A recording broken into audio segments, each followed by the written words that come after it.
থেকে বাইরে চিকিৎসার জন্য যাওয়ার প্রবণতা ৮০% কমেছে, দাবি মুখ্যমন্ত্রী ডক্টর মানিক সাহার।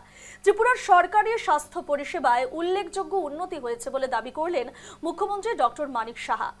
তার বক্তব্য, গত কয়েক বছরের স্বাস্থ্য পরিকাঠামো, বিশেষজ্ঞ চিকিৎসক এবং আধুনিক চিকিৎসা ব্যবস্থা সম্প্রসারণের ফলে ত্রিপুরা থেকে অন্য রাজ্যে চিকিৎসার জন্য রোগী রেফার করার প্রবণতা প্রায় ৮০% কমে এসেছে।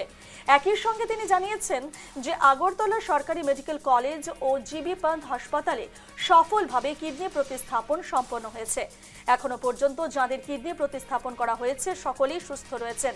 কিডনি প্রতিস্থাপনের সাফল্যকে ত্রিপুরার স্বাস্থ্য পরিষেবার এক বড় অর্জন হিসেবে উল্লেখ করে মুখ্যমন্ত্রী জানিয়েছেন যে এজিএমসি এবং জিবি হাসপাতালে ইতিমধ্যেই সফলভাবে ৮টি কিডনি প্রতিস্থাপন সম্পন্ন হয়েছে। প্রতিটি রোগী বর্তমানে সুস্থ রয়েছেন, যা চিকিৎসকদের দক্ষতা এবং স্বাস্থ্য পরিকাঠামোর উন্নয়নের প্রমাণ বলে তিনি মন্তব্য করেন।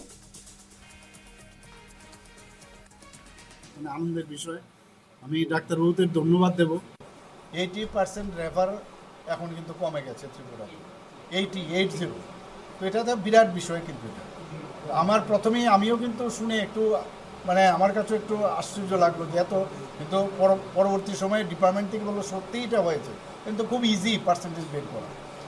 এবং এটা সম্ভব হয়েছে, আমি বারবার বলছি, আমাদের স্বাস্থ্য ব্যবস্থায় পরিষেবার ক্ষেত্রে আমরা কিন্তু অনেক অনেক বেশি আমরা দিতে পেরেছি, যে কারণে এই আজকেও এখানে যে কথাগুলো বললাম ওদের সাথে, যে আমাদের ত্রিপুরাতেই সমস্ত ব্যবস্থা আছে, কেন আপনি বাইরে যাবেন।